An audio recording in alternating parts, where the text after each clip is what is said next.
आज पेशी थी डक्की भाई उर्फ सादुर रहमान की। उनकी legal team advocate Fayaz Rami साहब मेरे साथ मौजूद, इनसे बात करते हैं, जानते हैं कि आखिर कमरे अदालत में क्या गुफ्तगू हुई, क्या फिर दोबारा जिस्मानी रिमांड दे दिया गया या फिर उनको जुडिशियल कर दिया गया डक्की भाई को।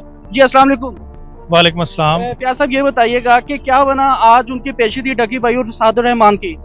बहुत शुक्रिया। देखें, मैं सिर्फ इसमें यही कहूँगा कि लंबी है गम की शाम, मगर शाम ही तो है। शाम थी, अंधेरे के बाद उजाला होता है, और फाइनली आज अल्लाह ने मेहरबानी की है और उनका फिज़िकल रिमांड जो है वो ख़त्म हो गया है और उनको जुडिशल लॉकअप में जो है वो भेज दिया गया है। एक आपको और मैं गुड न्यूज़ दे दूं कि जैसे ही उनको जुडिशल किया गया है, उस्मान मुश्ताक साहब जो कि इस केस को लीड कर रहे हैं, उन्होंने ऑलरेडी इसकी बेल तैयार की हुई थी और आज उनकी पोस्ट रेस्ट जो बेल है वो भी अब फ़ौरन मौके पे ही अप्लाई कर दी गई है, जिसमें फ्राइडे के लिए नोटिस जो है वो सर्व हो गया है। तो इंशाल्लाह फ्राइडे को बेल के ऊपर भी आर्गूमेंट हैं और फाइनली आज जो है उनको जुडिशल कर दिया गया है। और तकरीबन 15 से 20 मिनट के आर्गूमेंट रहे, फैमिली भी वहाँ पे थी, फैमिली के दरमियान भी काफ़ी अच्छी गुफ्तगू हुई। एक बड़ा ज़बरदस्त किस्म का ये केस है, एक टेस्ट केस के तौर पर ये बनने जा रहा है। जी क्या साहब ये बताइएगा कि जुडिशल कर दिया गया है, क्या डक्की भाई के ये हक में बेहतर साबित होगा? क्या आपको लगता है कि डक्की भाई के हक में कुछ फैसले नज़र आ रहे हैं?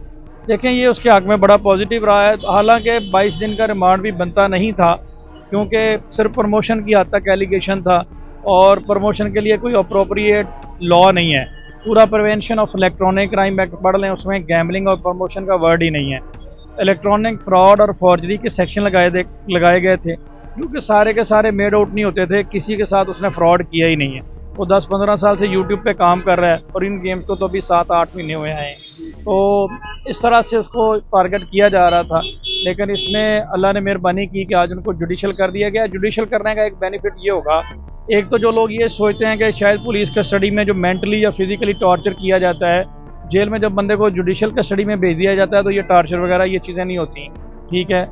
और दूसरी इसमें बड़ी चीज़ ये है कि जब तक कोई मुल्ज़म जुडिशल ना हो, जो यहाँ पे हमारे प्रेसिडेंट है, हम उसकी बेल के लिए अप्लाई नहीं कर सकते। तो ये फिज़िकल रिमांड सबसे बड़ी उनकी बेल के रास्ते में एक रुकावट था। अब चूँकि इन्वेस्टिगेशन का प्रोसेस पूरा हो गया है और अब उनको जुडिशल रिमांड पे भेज दिया गया है, तो अब हमने बेल के लिए भी अप्लाई कर दिया है। सर ये बताइएगा कि आने वाले दिनों में रिहाई क्या मुतवक्किल है? क्या डक्की भाई के हक में ये केस नज़र आता है? इंशाल्लाह इसमें 7 बार बरी होगा और ये केस एक टेस्ट केस बनेगा और एक मिसाली केस बनेगा। और इंशाल्लाह इस केस के बाद पाकिस्तान में जुए की प्रमोशन के हवाले से, गैम्बलिंग की प्रमोशन के हवाले से एक कानून साजी होगी और हमारे इदारे भी इस बात को रियलाइज़ करेंगे कि इसके लिए कानून साजी जो है वो बहुत ही ज़रूरी है। बग़ैर किसी कानून के आप किसी को अरेस्ट नहीं कर सकते। ये आर्टिकल 9, 10, 4, 25 इन सब आर्टिकल की वायलेशन है। तो ये सारा का सारा जो प्रोसेस था, इसमें प्रोसीजर को बार बार बाईपास किया गया, लेकिन मैं इसमें अप्रिशिएट करता हूँ उनकी लीगल टीम को। उन्होंने बहुत ही पॉजिटिव तरीके से, एक तहम्मुल मिजाजी से इस केस को बड़ी मसलत अंगेज़ी के साथ इस केस को लेकर चले। और आज उनकी मिसेज़ अरूब जतोई भी अदालत में मौजूद थी, उनसे भी जब सवाल किया गया, उन्होंने बताया कि ये बड़ा एक मुश्किल फेज़ था जहाँ से वो गुजरी। अल्हम्दुलिल्लाह उसमें पहला स्टेप में उनको कामयाबी मिली है। अभी एक फेज़ क्लियर हुआ है, जुडिशल हुआ है, अभी बेल का स्टेज है, फिर उसके बाद ट्रायल का स्टेज है। अभी 2-3 स्टेजेस इस केस की बाकी हैं। ये बताइएगा कि दीगर इन्फ्लुएंसर्स या फिर यूट्यूबर्स भी कह सकते हैं, जिसमें इकरा और रजब भट्ट के साथ कुछ ऐसे नामवर है जिनको नोटिस जारी कर दिया गया है और उनको तलब भी कर लिया गया है रजब भट्ट को। अगर वो तलब नहीं होते तो फिर अगला लाएअमल क्या होगा उनके लिए? देखें, अगर वो तलब उनको किया गया, उनको नोटिस भेजे गए हैं और उनको चाहिए कि वो अपने किसी काउंसिल के ज़रिए से, अगर वो यहाँ पे नहीं है, आउट ऑफ कंट्री हैं, जो इंक्वायरी का एक प्रोसेस है उसको कंडक्ट करें, उसको फेस करें, उस हवाले से अपना तहरीरी तौर पर जवाब दें। जैसे अब इकरा कमल की आपने बात की, तो उन्होंने मियाँ अली इशफाक के ज़रिए अपना तहरीरी जवाब जो है वो उनके पास जमा करवाया है। तो इंक्वायरी में जाकर अपना डिफेंस पेश करना चाहिए। अगर आप नहीं करेंगे तो डेफिनेटली फिर यही समझा जाएगा कि यू हैव नथिंग टू से इन योर डिफेंस, और आपके पास ऐसा कुछ मटीरियल नहीं है और इंक्वायरी जो है वो आपके अगेंस्ट हो जाएगी। और जब इंक्वायरी रिपोर्ट आपके अगेंस्ट आएगी तो वही इंक्वायरी फिर FIR में कन्वर्ट हो जाएगी, और जब FIR में कन्वर्ट होगी तो वो सारा प्रोसेस जो डक्की के साथ हुआ है वो फिर आपको फेस करना पड़ेगा। सर ये बताइएगा कि तमाम जो डॉक्यूमेंट्स हैं अभी भी वो उनके अंडर है या फिर उसको भी मतलब कि आज़ाद कर दिया गया, उनके फैमिली के हैंड ओवर कर दिया गया उसके अकाउंट? नहीं, अभी सब चीज़ें उनके अंडर है। अभी सिर्फ उनको जुडिशल लॉकअप पे भेजा गया है।